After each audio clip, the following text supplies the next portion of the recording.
Welcome back to my shadowy underground laboratory. Not one but 4 vintage mountain bikes featured in today's update. So if you haven't already subscribed and tickled that bell, then I really don't know what more I can do for you.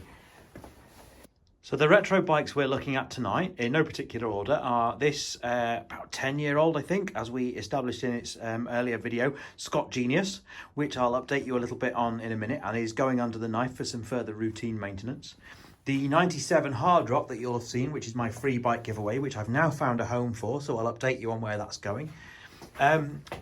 Its sister or brother, the slightly earlier, also Specialized, but this time an S-Works, dripping in XTR and titanium, but an absolute monster still, very much in need of some updates, which we will also cover this evening. And finally, the 4th one, the lovely titanium Dynatech Ogre, purple for the people, which you'll have seen.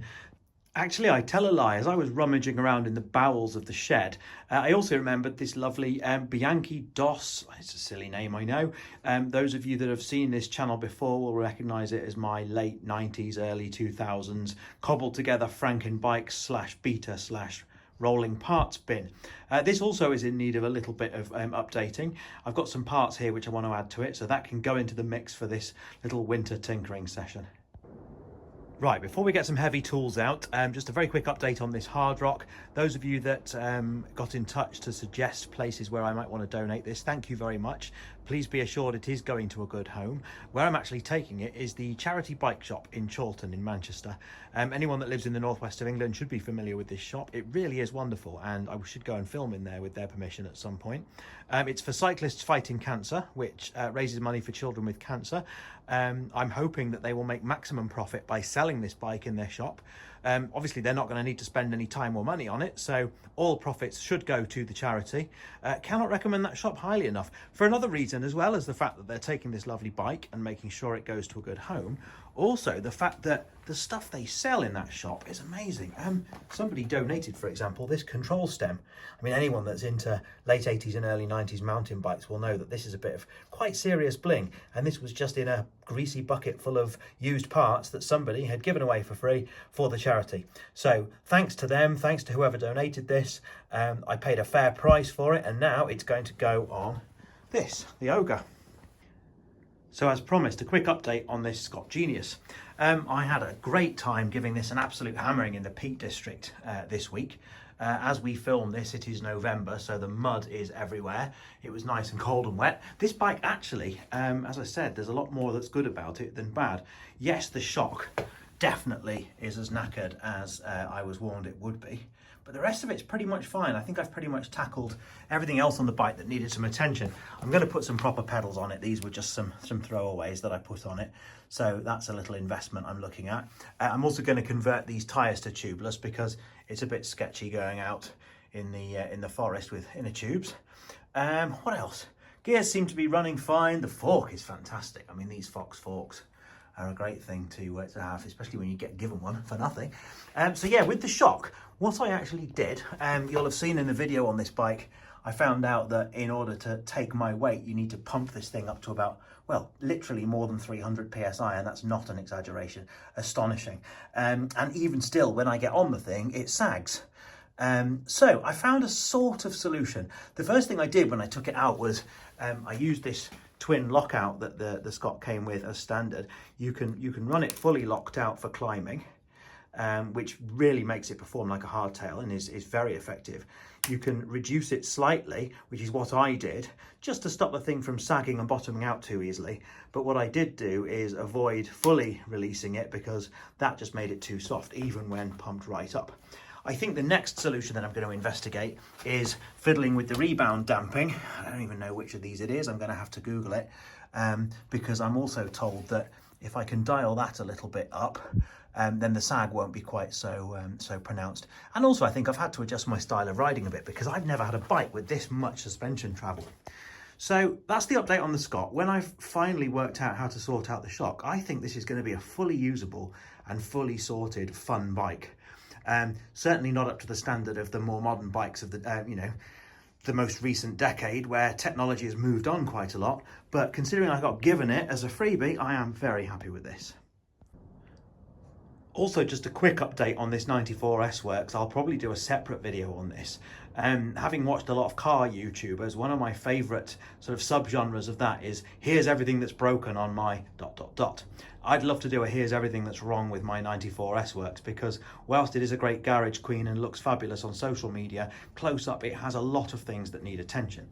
Not least, of course, the pace fork that I painted very amateurishly pink last year and caused a lot of ire among my viewers. If you look at it close up, my God, a monkey really could have done better.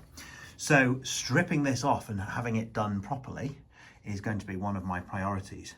Now, more on the stripping in a second. The next thing is, you'll know from my regular updates that I've been building this thing up to a complete M900, that's first generation, XTR group set. And one of the things that was missing when I got these cantilevers from Hungary was the original XTR brake pads. But one of you, an absolute legend called Carl Jenkinson, big shout out to Carl, saw that video and said, mate, I've got some lying around in my garage, don't want them. And for absolutely nothing, he sent them to me. So Carl, as I've said to a few people before for their generosity, you are of course and now an honorary member of the Shadowy Cartel, and a legend and a gentleman, because these are exactly what the bike was missing. So these are going on tonight.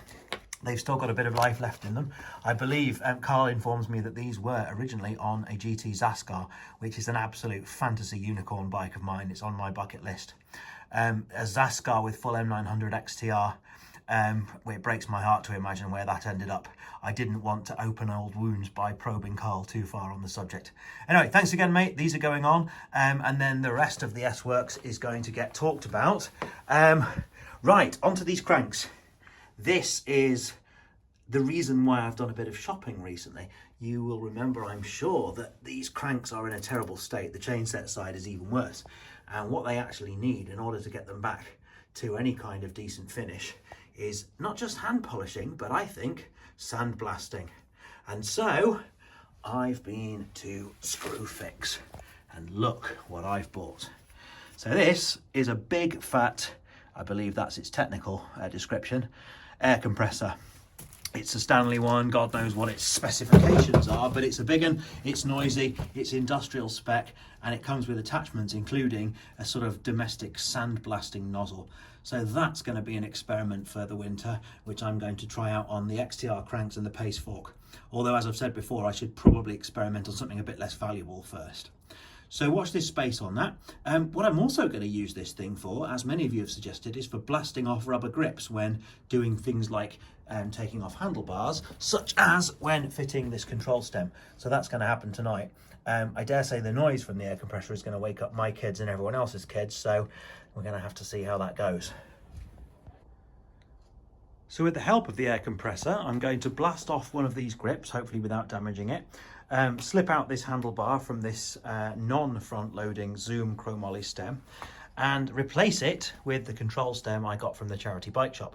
And also, while I'm at it, I'm going to replace the standard Tanguay headset lock ring with this British made and period correct grey one, purely because it is purple. Why am I replacing the Zoom chromoly stem, you might ask? Well, this is original. This is exactly catalogue spec. It's what came with the titanium Dynatech range in 1991-92. But it has been described by one of my fellow cartel members as a dog's egg. And I think he's right. I mean, it is a cheap stem. There's no getting away from it. I think a chromoly stem on a bike that's otherwise as beautifully spec'd and designed and actually rides as well as this is a bit of an insult. I guess it was a cost-cutting measure. I'm sure there were Dynatechs and top-end Raleighs in the day that had titanium or aluminium stems. This, I guess, would have just been to keep the costs down, to make this an affordable entry-level superbike, which of course is what it was marketed as. So I think it's an entirely fair and legit upgrade, because it's the sort of thing I would have done back in the day if I'd owned this bike as a kid and could afford it.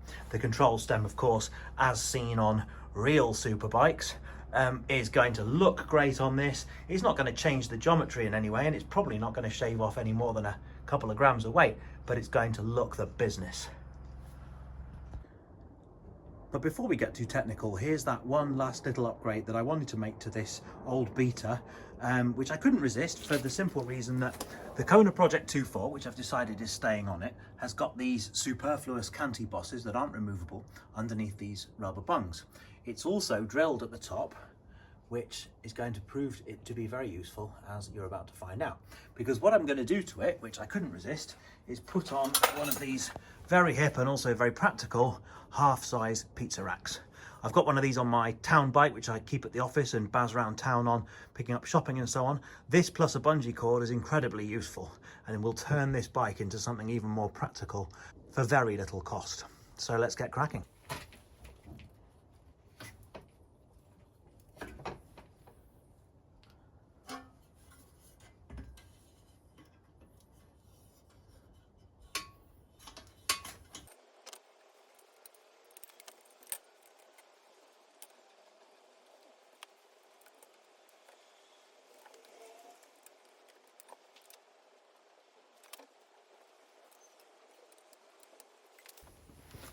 This is going to need some bending in the vise. Typical caveman engineering. I've absolutely butchered it and split all the paint off it. So if it doesn't go rusty, then we're laughing, but I suspect it will. So I might have to replace this part. But for now, I think I can get this thing up and at least usable.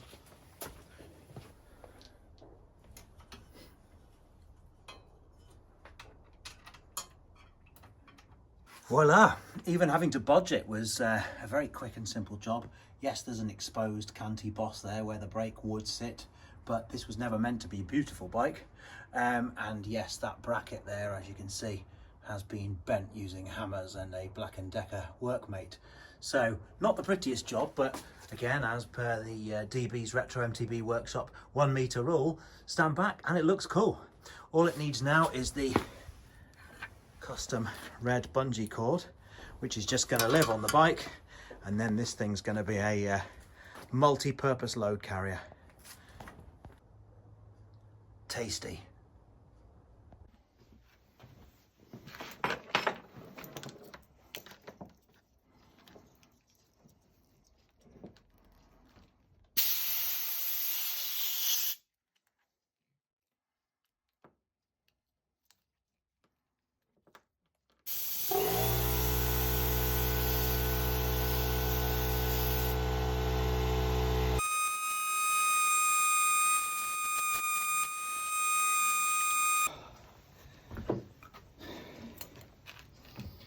Verdict.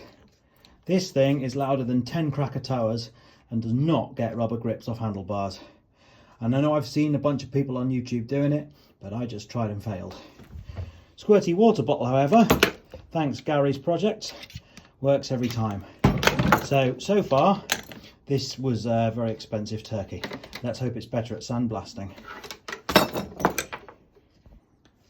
Let's hope this purple titanium pinch bolt fits.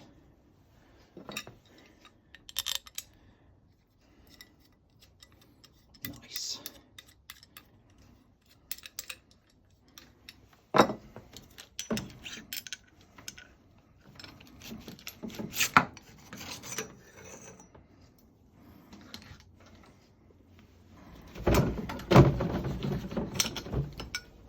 Bye bye chrome ollie dog egg.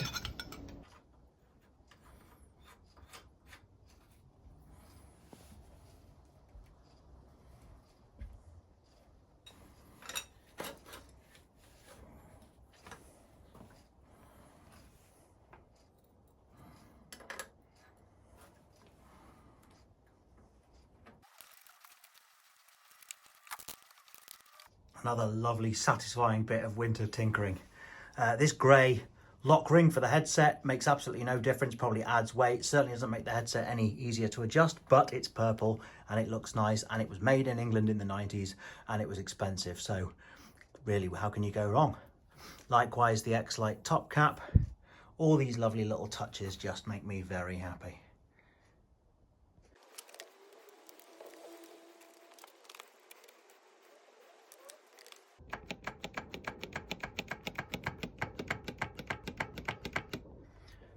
There we go, a very satisfying end to a quite productive winter's evening of tinkering in the workshop.